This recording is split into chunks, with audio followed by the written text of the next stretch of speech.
From sending a heckler out, All right, leave now. Go. I'm done. to calling one out till she left. Every f***ing special I do, there's always one. Here are 9 times comedians kicked out annoying hecklers. Starting with Frenchie, whose heckler got instant karma after his malicious action.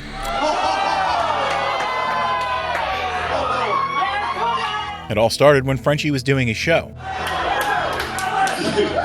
Son, cause I miss, it's a you're scared? Shut the up! Did you pay $40 to just watch someone scull a beer? You're a moron if you're okay? Initially, Frenchie tried to be friendly with the heckler. So, how basic are you, Carl? You gotta stop yelling out too, otherwise you're gonna have to get kicked out, man, okay? I'll scull it at some point. Don't worry, you'll see it, mate. I don't want to peak too early. You'll leave us. Actually, will you leave if I do it? But when the heckler didn't quiet down, Frenchie turned him into material instead. What? Does anyone... I don't speak meth, bro. Oh, I saw that off Jimmy Carr. Get an original comeback, you basic. And he wasn't done calling the heckler out yet. What do you do for work? That's not a job, bro. You work for the government too, don't you? So I don't know if you know how. Yeah, so did everyone else, mate, okay? And they paid to see me, not to hear your comments, okay? That only infuriated the heckler, and in response, he did something messed up.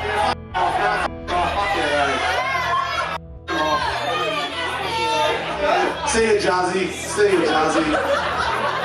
Nah, actually, I got no time for this. Good call, good call. And he got instant karma.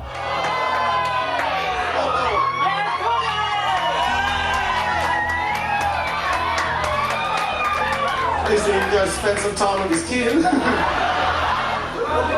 He wasted a drink too. He's not getting that money back. Paying $40 for this one, you know what I want? But while the heckler's attack hurt, Frenchie still chose to let him off the hook. Press charges? No, bro. Yeah, I think he's got enough charges against him. Oh, good. Yeah, don't worry about it. Don't worry about it. I don't want to ruin his life, man. He's already done it. While Frenchie spared his heckler, Troy had no plans to do the same when he was interrupted by a couple right at the start of his show. Alright, Elvis? Elvis? You didn't think you said alright, Elvis, then you looked down. Like I wasn't gonna see you. It came from right here. It came from the guy who was dressed like a 1940s Chris Brown caricature. Close both sets of your lips, I don't give a f***.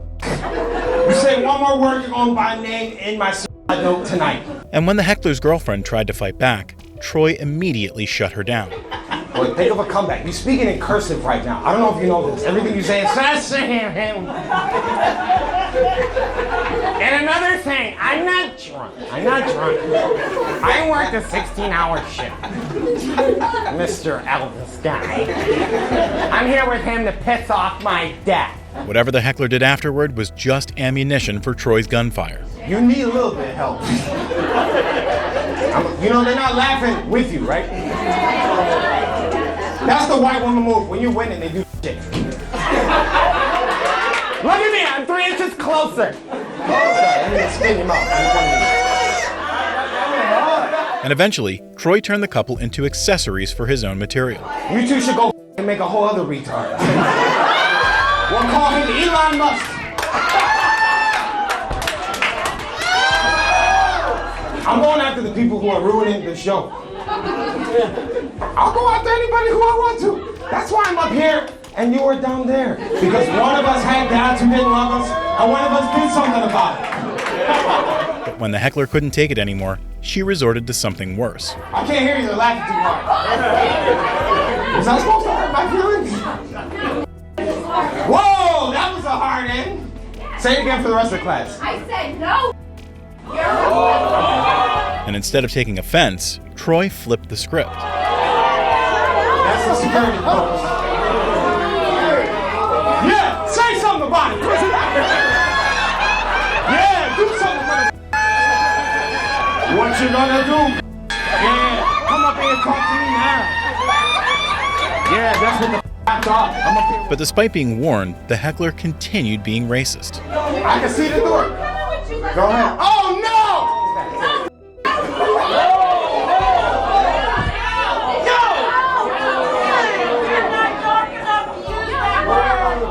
Amen. This is the weirdest career day of my life. Talking to two people who don't have one. Troy is used to hecklers charging his stage because another heckler also tried to do it after getting triggered by a Russia-Ukraine joke. Where are you from, sir? Russia. Oh, or as we call over here, Ukraine. You're from Ukraine? Sit down, Russia. He stood up immediately. You stay seated. That's why you lost your country. And as the heckler became more aggressive, Troy amped up his roasts. Sit down! Sit the down, Steve from Blue's Clues. We are the world. We are the Putin. Don't sit the down. I wanted to say, you That's all that I wanted to say. That I'm a Russian and I'm a president. You look a lot like. But as security kicked the heckler out, Troy dropped one last witty bomb. Well, if anything made me not a communist anymore, it's watching capitalism kick their ass out. While Troy kicked the heckler out of his show, Tony roasted his so hard that she left the show by herself in tears. How is it okay for me to make fun of disabled people? It all started when Tony was doing his usual dark comedy. Abortion is now illegal in the state of Alabama, a state in which abortion should be mandatory. We don't need babies from Alabama. But Tony was only getting started. Helen Keller. Perfect abortion.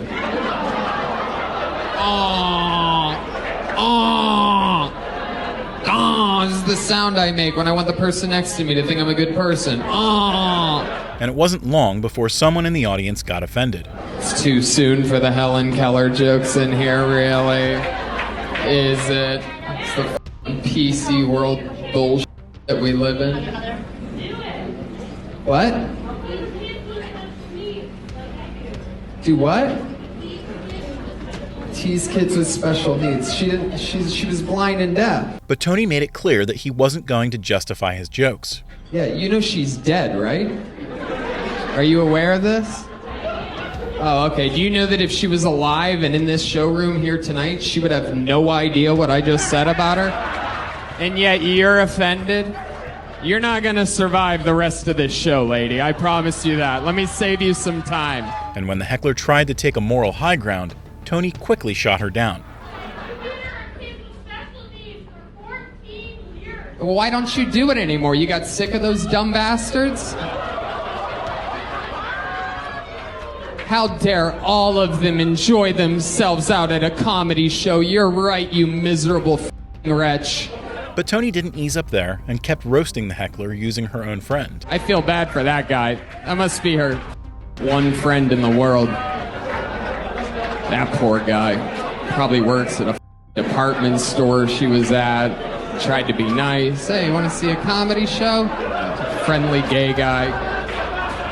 Then she snaps right out of it on a Helen Keller joke of all things. And when the heckler couldn't fight back, she called it quits. Oh, there she goes. Remember, I kicked you out. This wasn't your choice. I told you to leave. I told you you couldn't handle me. While Tony's heckler walked away with emotional damage, this next heckler got instant physical karma after trying to start a brawl with a comedian. Ray, have a seat. Ray, have a seat. Ray, if you put your hands on me again, you're gonna regret it, okay? Go sit down. Despite getting warned, however, the heckler kept agitating the comedian. Show, bring on the next comic right now and stop making fun of me. You do that all by yourself, Ray. No! You do that all by yourself. But when the heckler got offended, the comedian gave him a lesson of a lifetime. I'm a 60-year-old baby. I don't get my way. Listen! I don't get my Are you way. gonna start shooting me right now? What I tell you, He put his hands on me once, he was going to do it again. While this heckler saved himself from further embarrassment when he passed out, Ryan long roasted this next one even after he left because of his constant interruptions. Hell yeah, brother! There was a rumor going around that there was an interesting guy. I swear to God, I was just thinking, I don't know what they're talking about. This is actually normal crowd. Like, oh, there he is. There he is. But instead of letting him ruin the show, Ryan turned him into a laughingstock instead. How do you guys feel about it? Are you pumped or do you hate this guy? This is the thing about comedy, you have no idea. Like, this guy's gonna go home, text his girl, like, crushed all night. Comedians loved it, audience loved it. I sure am up there if you think about it. Hell yeah, brother! He's already repeating material like this. Unfortunately for the heckler, his loud antics wouldn't last for long. That's pretty funny though that they're like, alright, you gotta get up, and he's like flabbergasted. Alright, you gotta go, and he's like... The heckler tried to take the spotlight one last time, but Ryan quickly set him straight.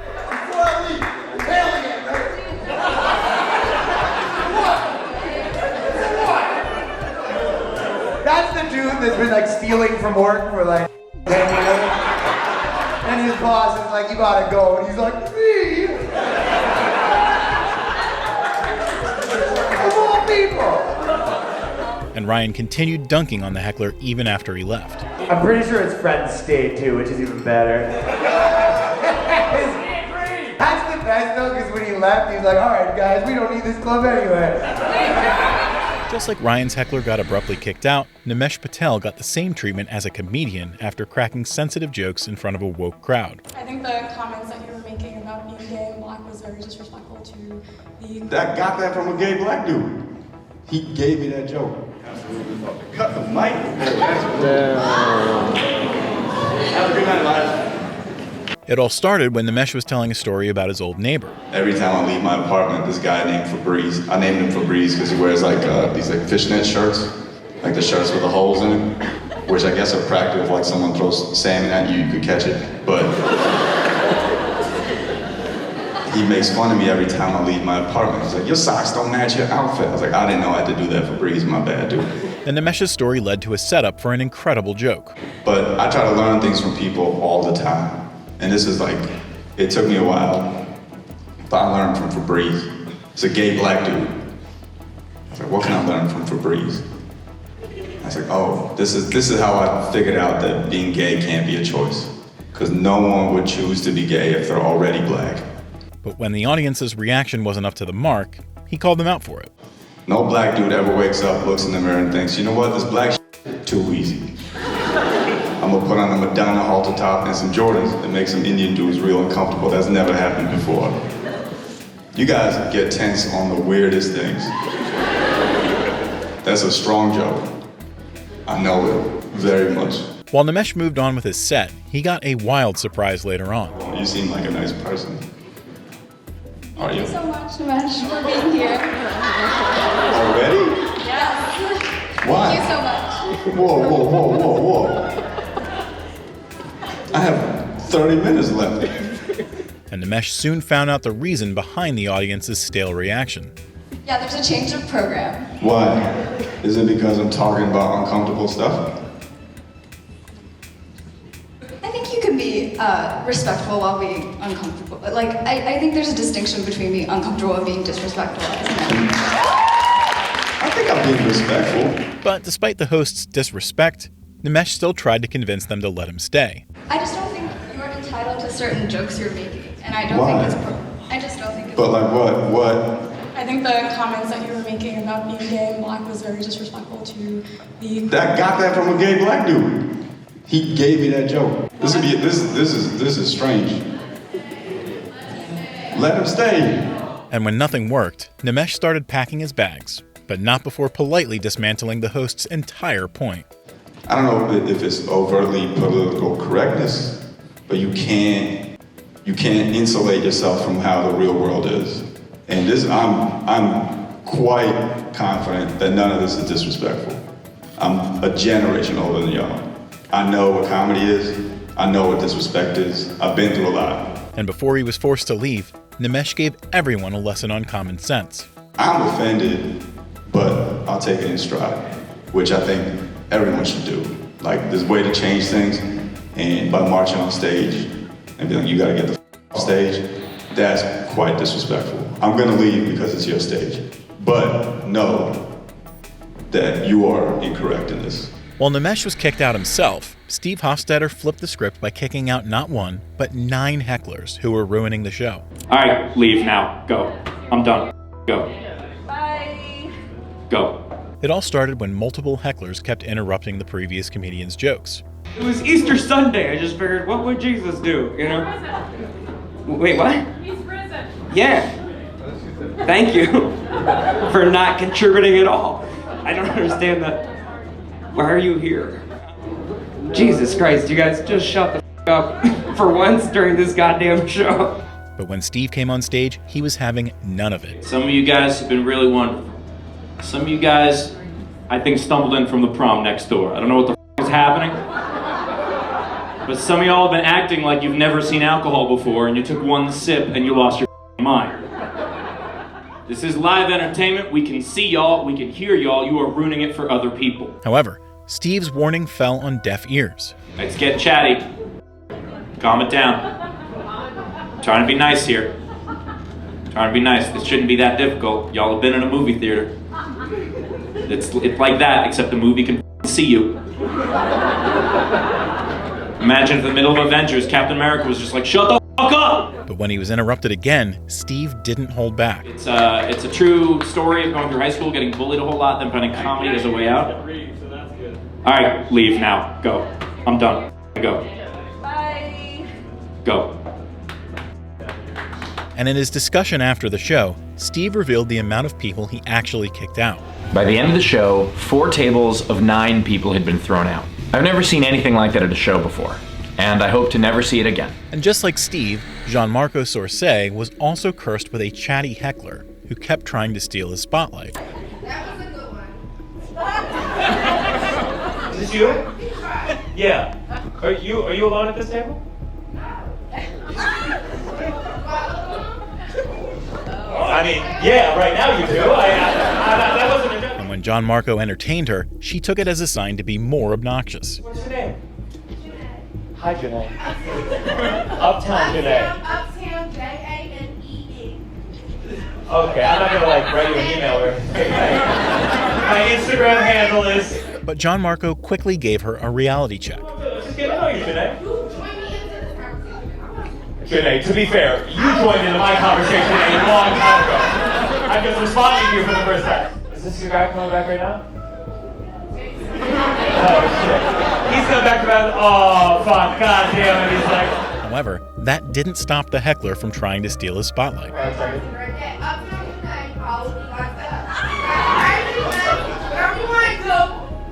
Yeah, I wish this was a private event, if I'm being honest with you. And by the time security came, Gianmarco was done holding back. We're having a nice time. You saw me the whole time! How could I call security on you? What? Oh, you think I got like a fucking secret button on my bottom of the stool? Someone take care. We got a code red over here. Listen, don't let her see me. While Gianmarco still went easy on her, Bill Burr didn't extend the same courtesy when he was interrupted during one of his jokes. I said you shouldn't hit a woman. I'm just saying, how come you can't ask questions? You can only ask questions about what the guy did. You can never ask about the woman. Why is that? Why is that? What is that?